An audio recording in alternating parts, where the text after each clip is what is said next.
આ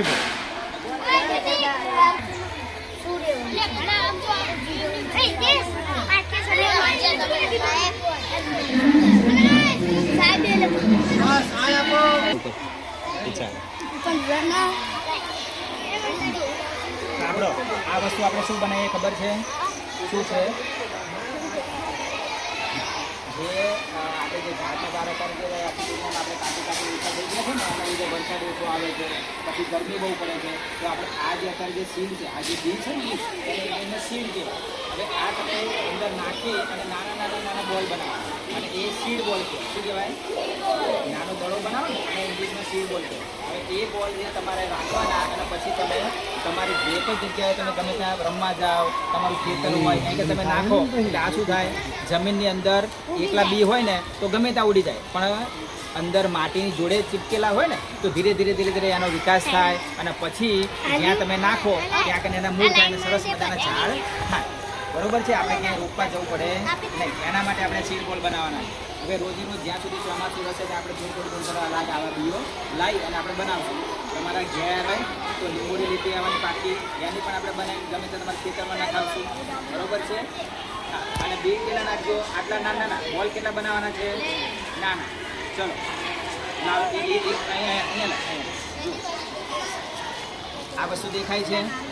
નાનું ગુલાબજાંબુ દેખાય તમને? નાનું ગુલાબજાંબુ જો આ દેખાય? આટલું. હવે આની અંદર તમે અંદર ભરાવાનું નહીં. કેવું કરવાનું? પહેલાં આ થઈ ગયું. હવે આની અંદર મૂકી દેવાનો સીડ. લાવ આ એક જ સીડ. બરોબર છે? એને શું કરી દેવાનું? પછી વચ્ચે રાખી અને ગોળ કરી દેવાનું. સહેજ સરસ મજાનો ગોળ થઈ જાય એટલે પછી આપણે બાજુમાં મૂકી દઈએ. ખ્યાલ આવશે? બનાવો. હા, નાનું સીડ બનાવો. હવે નાનો બી છે તો શું લેવાનું?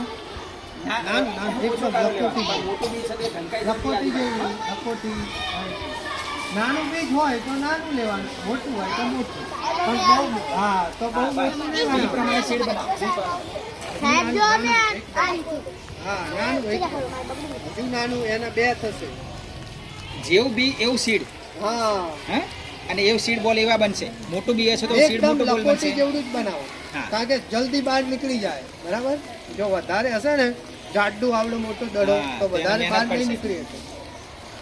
આ મેં બનાવ્યો ને એનાથી નાનો બનાવ્યો, એનાથી અડધો કરતો હજુ. બરાબર. જો આ બનાવ્યો ને એને ₹1 આપવાનું કંઈક સેટિંગ કરીએ, પછી તમને ટી શર્ટ કંઈક આપશું. તમે આ પ્રકૃતિને બચાવી ને એટલે નીચે પાછળ પ્રકૃતિ મિત્ર એવું કરીને આપશું.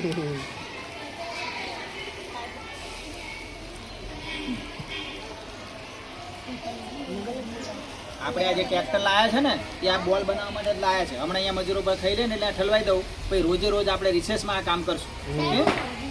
હા, સરસ. કોઈને આમાં ખાતર નાખવું હોય તો ઘરેથી ખાતર લવાય. બરોબર? બાકીનો હું લેતો આવીશ. જે છાણ હોય ને કે આ હુક્યા છાણ હુકું જે આપણે બારવા માટે લાવે ને એ અંદર થોડું ફેવરિંગ કરશું આપણે. જો આ છે ને આ બતા મને બીજ મૂકી. ચલો આપણે તમે બીજ મૂકી અંદર બનાવો છે.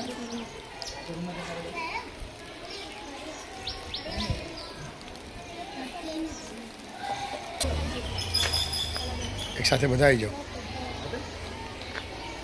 નાના જેટલા બને એટલા નાના બનાવો જેથી કરીને બીજ તરત નીકળી જાય બહાર. હા, કારણ કે આ બોલમાં તમે મૂકો છો ને એટલે અત્યારથી એને ઉગવા માટેનો સપોર્ટ મળી રહે. ખબર પડી ગઈ? એને ભીની માટી મળી ગઈ એટલે હવે ઉગવાનું ચાલુ કરી દે. અને જ્યારે બહાર આવે ત્યારે જો જમીન ઉપર પડેલું હશે તો તરત ચોટી જશે. સમજી ગયા? તમે 2-3 દિવસ જો આ રીતે રાખશો ને તો આમાંથી જ ફૂટી જશે. હા, ભેજ થોડો મળશે ને એટલે સરસ થઈ જશે. આમાંથી ઘણા બધા ના સરસ થઈ ગયું. એક જ મૂકવાનો.